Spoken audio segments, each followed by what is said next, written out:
Well, I'm excited about this lesson. I haven't had a long time to prepare for it, but I've had a long time to think it through. It's on a list of some that I've thought about a lot, and that's always to me the best part about speaking is you really get to walk around in something for a while, and then you got to come out with it. I think you can tell by the title, at least a general sense of what it's about. But before we get to that, I just want to mention these cards. Got 16 of them this morning. Collectively, we did. And so thank you. Noticed one thing, girls still write way better than boys do. It's how it was when I was growing up, still the same today, so some things never change. But I'd like to encourage all of you, kindergarten through seniors, keep them coming. We'd like to see them, and we're encouraged by what you've already given us. Let me get this clicker out here, and we'll get started.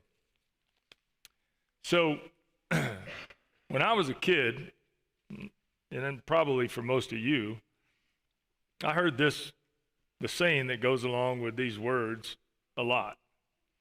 Sticks and stones may break my bones, but words will never hurt me.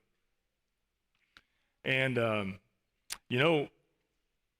it didn't seem like it was true a lot of times when I was younger, because sometimes it was the words that hurt more than the sticks and the stones. And, I bet this group over here hears this saying from time to time. But if you really think about it, if you think about what your parents or your grandparents or people that you looked up to were trying to tell you when they said this, they were trying to say, don't let other people's words define you or derail you. That's really the message that sits behind it. Don't let something like that have an impact on you. And the reality is that comes from Scripture. Now, it's not like the golden rule where it's like word for word right there, but it actually comes from Scripture. There are 10 or 12 places that talk about this. I'm going to read just a couple of them for you. The first one's Proverbs chapter 29, verse 25. The fear of man lays a snare, but whoever trusts in the Lord is safe. In Galatians 1:10, Paul had it right when he said, if I were still trying to please man, I would not be a servant of Christ. So the plain truth that we know and we see throughout Scripture is that we're not meant to live at the mercy of other people's words or posts or texts or opinions. But there's some words that actually do matter. His words matter. If you look at what Jesus said, kind of across Scripture, there's a lot of different things, and let me see why this is not going for us yet. There we go. Not that way. Let's go the right way here, and I bet I'll find it. There we go. Here's 3 things that Jesus said. And I would tell you that what we know in Scripture is that all of his words matter. But to me, as I read through Scripture and study Scripture, there are certain things that Jesus said that just kind of freeze me in my tracks. And you can tell that for those that were around him when he said them, they were really big moments to get their attention and maybe to get ours.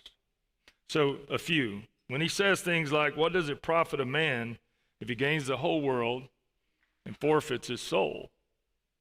When you hear that, it makes you tune in. You can see the second one. When he says, apart from me, you can do nothing, John 15:5. And when we hear that, we should listen carefully. And then the third one I have on the board is when he says, on the day of judgment, people will give account for every careless word they speak. Matthew 12:36.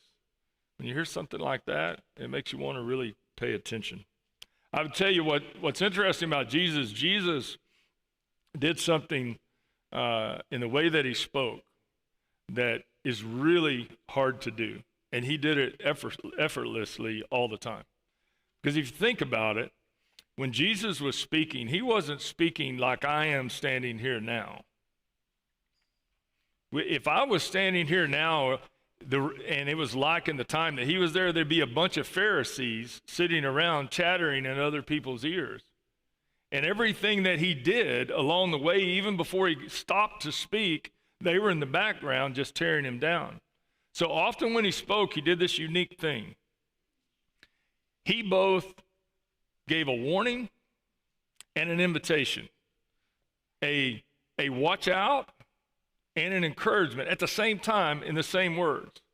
And so tonight, we're actually going to work off of that number 3 that you see up there on the board. And I thought it'd be worthwhile for us to just have a brief message there and dig in a little bit and really pay attention. So let's see what the rest of that had to say. Starting in verse 33, Matthew 12, verse 33. He said, either make the tree good and its fruit good, or make the tree bad and its fruit bad. For the tree is known by its fruit.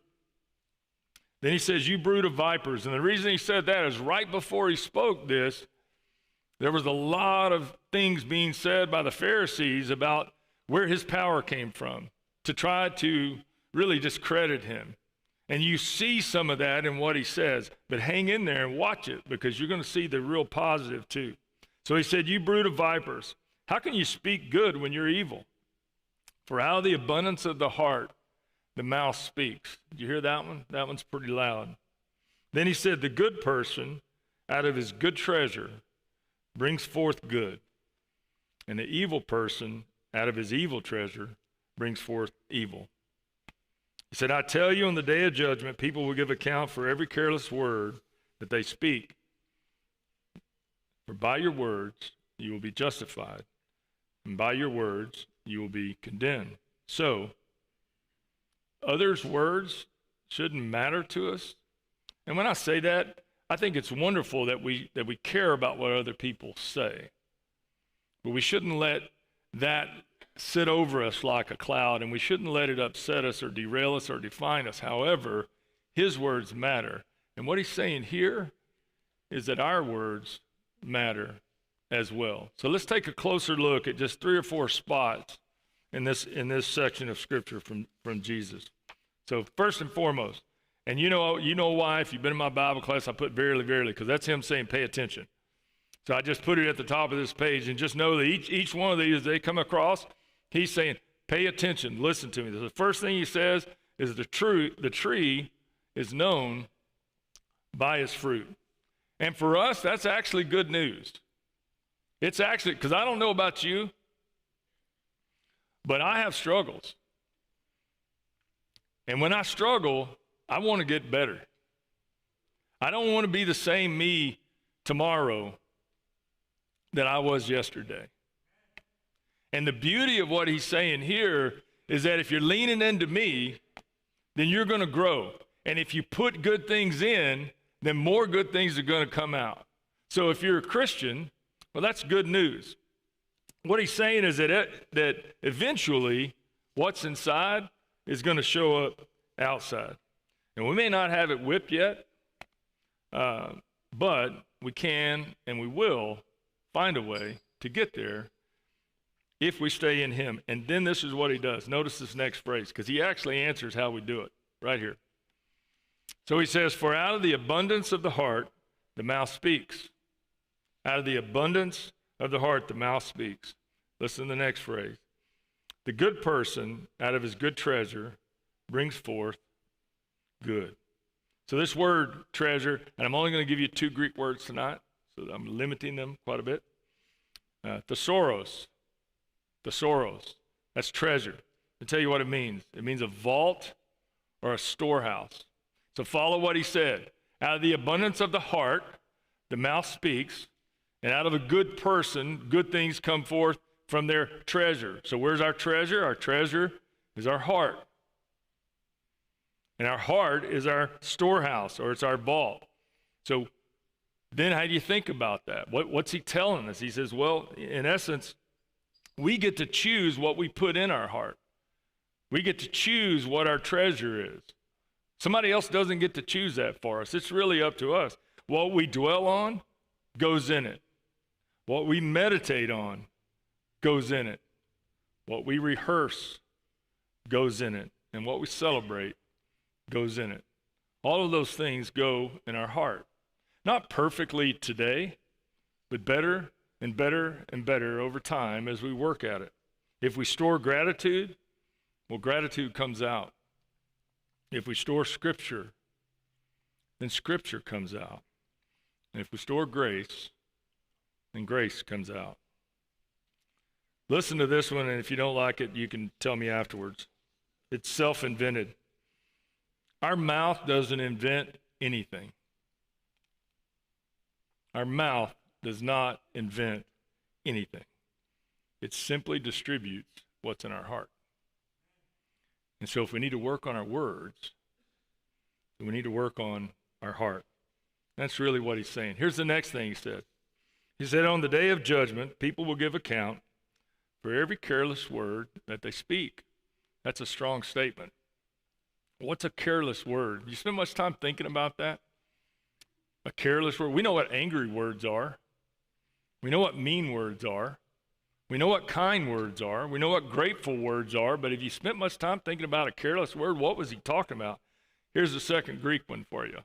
That word careless, argos, that's the word. What does it mean? It means idle, inconsiderate, inactive, unproductive. What it's describing, when Jesus used this word, for them in that time, and I think we can still understand it now, it's like a field on a piece of land that doesn't bear anything. It should, but it doesn't. It's just idle. It's just sitting there doing nothing. In some ways, the word actually means lazy. So when Jesus is talking here to them and to us about these words, he's not just talking about harmful words. He's talking about also wasted words. Wasted words. Words that were careless, that are just idle, that aren't making a difference. Our words are supposed to work. What are they supposed to do? I'll give you 4, and I'm sure you can think of others. Our words should build. Our words should encourage. Our words should clarify. And if you spend much time in the Beatitudes, there's some real depth in all of them. But one of the things that Jesus calls out there is, blessed are the peacemakers. And our words should bring peace. Should bring peace in a divided world. A world that always wants to take sides. Always. At all times. That's not what our words should do. Our words should bring peace. They should bring something special. Remember, the Great Commission is about words. Mark 16:15. And he said to them, go into all the world and preach the gospel. Those are words. And preach it to all creation. Words, working words, not careless words. So we shouldn't use harmful words. We shouldn't use words that are kind of lazy. We need to use words that make a difference. And then the last one that he said was this: by your words, you will be justified. Now, what does that mean? Well, we know that our words have a big impact on our eternity. Just by what Jesus has said here, if we saw nothing else, we know that's true. We also know from Romans 10:9 that those who confess Jesus with what? With their words will be saved. And those who deny him with what? With their words will be lost. And our words don't earn salvation. It's not like that. But they reveal transformation. That's what they do. If you want to know what he's really laying out here, is to say what comes out of you saying what's in your heart, and it reveals where you are. And you need to know where you are so then you can act accordingly. So you can put more good in so more good comes out. Our words can do this. When patience shows up in our words, that's a fruit. You can see it. It's playing through us. When humility shows up in our words, the same thing. And when gentleness shows up in our words, well, that's fruit as well. I wrote this as my drop off on this slide. I said, our words reveal our heart, a transformed heart that is alive in him, or one that's still needing transformation. And we learn all that ourselves about what we say. Other people may learn things from our words, but we need to learn from our words. A long time ago, this is an early 1800s quote. This is what it said: our words and conduct ripple outward Out of 100 men, one will read the Bible, and the other 99 will read the Christian. Well, what do they read from the Christian? They may see them doing good things, but mostly what they're going to read are their words. And those words really matter. Here's the last, kind of drop off on this deal. Our words are the real us. Do you know that? They're the real us. I want to tell you a story. About 20 years ago, and I don't remember if it was December, January, February, but it was really cold. Like really, really cold. Sub 20 degrees, probably 12 or something. And I was out under a John Deere tractor that had an issue. And I had a young man with me that planned to be my son-in-law. And he was out there with me, and I'm covered up. I'm so cold under this tractor, I'm freezing to death. And I'm following John Deere's instructions to loosen this bolt. And when that bolt finally loosened, which was a bad instruction from them, it dumped about 2 gallons of diesel fuel right down in my face, in my mouth. I swallowed some of it. It was all over me. Now, I didn't completely lose my mind with my words. Don't get me wrong. But I lost it.